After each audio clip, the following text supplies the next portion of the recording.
খ্যাতিমান আলেম-ই-দ্বীন, লেখক, গবেষক, ঢাকা থেকে আগত শাইখুল হাদিস হযরত মাওলানা যাইনুল আবেদীন সাহেব দামাত বরকাতুহু, মুআজ্জাজ ও মুহতারাম দিগার উলামায়ে কেরাম, মুরব্বিয়ানে ইজম, বেরাদারানে ইসলাম, আসলে আজকে এখানে আমরা যারা উপস্থিত হয়েছি, আমি বরং সকলের পক্ষ থেকে খেদমতে ফলস উলামা পরিষদ তাদেরকে ধন্যবাদ জানাতে চাই যে আজকে তারা আমাদের এমন একটা গুরু দায়িত্ব, আমাদের জাতীয়ভাবে যে দায়িত্ব ছিল, যেখানে আমাদের মুরব্বীদের এগিয়ে আসার প্রয়োজন ছিল, আজকে তারা এমন একটা পদক্ষেপ গ্রহণ করেছে।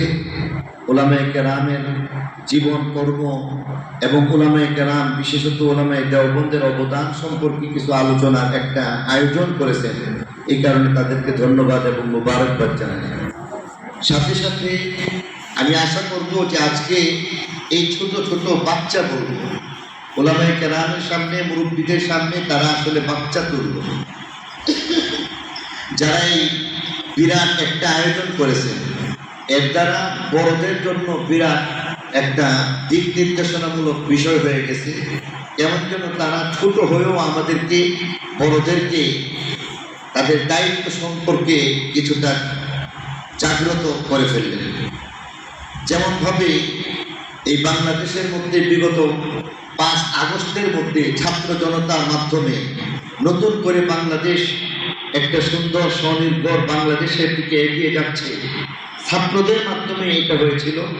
আজকে এমন তাদের মাধ্যমে, খেদমতে ফলস উলামা পরিষদের মাধ্যমে যেহেতু এটা হয়েছে, পরবর্তীতে বড়দেরকে এগিয়ে আসার দরকার।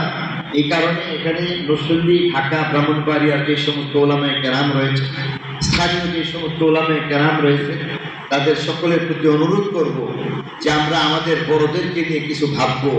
তাদের জন্য, তাদের শুধু জীবনী এবং কর্ম নিয়ে কথা বলা এবং অনুষ্ঠান করে যেন শেষ না করে, তাদের থেকে আমরা আমাদের পথের দিশা এবং পাথেয় গ্রহণ করার চেষ্টা করব। দ্বিতীয় কথা হচ্ছে, এখানে মুফতি আজম আল্লামা মুফতি নুরুল্লাহ রাহিমাহুল্লাহ, ওনার জীবনী নিয়ে কথা বলা, ওনার কর্ম সম্পর্কে কথা বলা, আল্লামা ফজলুর রহমান রাহিমাহুল্লাহ, ওনার জীবনী এবং কর্ম নিয়ে কথাবার্তা বলা, সাথে সাথে উলামায়ে দেওবন্দের অবদান, এর প্রত্যেকটাই এমন যে কোনো একটা বিষয়ের উপরে স্বতন্ত্র একটা কনফারেন্সের প্রয়োজন। আর এই কারণে আমি আজকে সব কিছু বলা সম্ভব না। উলামায়ে কেরাম সম্পর্কে আলোচনা হয়েছে, উলামায়ে দেওবন্দের অবদান সম্পর্কেও খানিকটা বলা হয়েছে। আসলে যতটুকু বলা দরকার এটা আমাদের ভাগ্যে হয় না, এটা পারি নাই, আমরা তাদের কাছে ঋণীও রয়ে গেলাম। অতএব এই ঋণ পরিশোধ ভবিষ্যতের জন্য আমরা আরো সুন্দরভাবে কিছু একটা করতে পারি, সেই জন্য সকলের প্রতি অনুরোধ রেখে সর্বশেষ আল্লামা ফজলুর রহমান রাহিমাহুল্লাহ সম্পর্কে একটু বলতে চাই। কারণ উনি, ওনার সম্পর্কে আমাদের রায়পুরাবাসী আসলে জানেন। হযরত আল্লামা ফজলুর রহমান রাহমাতুল্লাহি আলাইহি সুদীর্ঘকাল পর্যন্ত ঢাকা ঐতিহ্যবাহী ঢাকার দ্বীনি বিদ্যাপীঠ ফরিদাবাদ মাদ্রাসার তিনি শাইখুল হাদিস এবং মুহতামিম ছিলেন। ওনাকে দপ্তরের হুজুর বলা হতো। খুব সাদামাটা ভাবে চলাফেরা করতেন। এত বড় একটা মাদ্রাসা, যেখানে মধ্যে বর্তমান হাজার হাজার ছাত্র, অন্তত দাওরায়ে হাদিসের একটা ক্লাসের মধ্যে কমপক্ষে 2 থেকে 2,500 ছাত্র, 3,000 ছাত্র হয়ে যায়। এত বিরাট একটা মাদ্রাসা তিনি মুহতামিম ছিলেন। এরপরও ওনাকে দেখা গেছে উনি খুব সাদা সিধাভাবে ওখানা পরিষ্কার করেছেন, উনি বাথরুম পরিষ্কার করেছেন।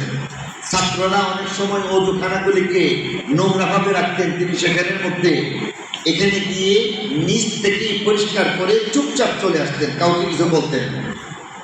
ওনার খেদমতের জন্য কোনো ছাত্র এগিয়ে আসতে বলতেন যে বাবা দরকার নাই, আমারটা আমি পারবো। নিজের হাতে বালতি ভরে ভরে, চাপ্পল ছিল সেখানে বালতি ভরে ভরে তিনি সেখান থেকে পানি উঠাইয়া তারপরে এইভাবে নিজে গোসল করতেন। কোনো ছাত্র যদি বারবার পিড়াপিড়ি করতেন, তাহলে দেখা গেছে এমনভাবে বলতেন যে আচ্ছা, তাহলে তুমি যদি আমার কাজ করতে চাও, একা না, চলো 2 জনে মিলে বালতিটাকে উঠো। সাদা মাথা চলাফেরা করছেন। খাবার দাবারের দিক থেকেও উনি অল্পে তুষ্ট ছিলেন, এবং এটা ছিল আমাদের বড়দের অন্যতম একটা আদর্শ আল্লাহ রাসূলের হাদিসের আমলের জন্য ওনাদেরকে দেখা গেছে। হাদিস শরীফের মধ্যে আছে ইন্নামাল গিনা গিনান নাফস, মনের ধনাত্মতার চাইতে বড় ধনাত্মতা বলতে কিছুই হতে পারে না। অল্পতে তুষ্ট থাকার এবং এমন সাদাসিধেভাবে চলার পরও বিষয়টাকে মানুষের সামনে এত চমৎকারভাবে পেশ করতেন যে একবার ওনাকে জিজ্ঞাসা করেছেন যে হুজুর সকালবেলার নাস্তা হয়েছে? বলে যে হ্যাঁ, সকালবেলার খাবার হয়ে গেছে আলহামদুলিল্লাহ। জিজ্ঞাসা করছেন যে সকালবেলা কি খাইছেন? উনি রসিকতা করে বলতেছেন যে গতকালকে গরম ভাত, অর্থাৎ পান্তা ভাত খাইছেন। এদেরকেও রসিকতা করে তিনি বলতেছেন যে গতকালকের যে গরম ভাত ছিল সেই গরম ভাত দিয়ে খেয়ে ফেলছে। এটাই ছিল আমাদের আকাবেরদের একটা আদর্শ। এটাকে অল্প জিনিসটাকে বড় আকারে পেশ করা, আল্লাহর নিয়ামতটাকে মানুষের সামনে পেশ করতে পারা, এমন একজন বুজুর্গ আমাদের এখানে রায়পুরার কৃতি সন্তান ছিলেন, পীরপুরের কৃতি সন্তান ছিলেন, শ্রেণীবাসীর গর্ব ছিলেন, বাংলাদেশের গর্ব ছিলেন। তাকে আসলে আমরা ভুলে বসেছিলাম। আজকে আমি খুব কৃতজ্ঞ যারা তার নাম এখানে যুক্ত করেছেন, এবং সাথে সাথে আমাদের যে সমস্ত নেতৃবৃন্দ রয়েছেন এখানে, সামাজিক ব্যক্তিত্ব আপনারা যারা রয়েছেন, ওলামায়ে কেরাম এবং ব্রাহ্মণবাড়িয়া, নরসিংদী, ঢাকার যে সমস্ত ওলামায়ে কেরাম রয়েছেন, আমি তাদের সকলের প্রতি অনুরোধ রাখবো যে আজকে যেভাবে বাচ্চারা এগিয়ে আসছে তাদের থেকে আমরা উৎসাহিত হয়ে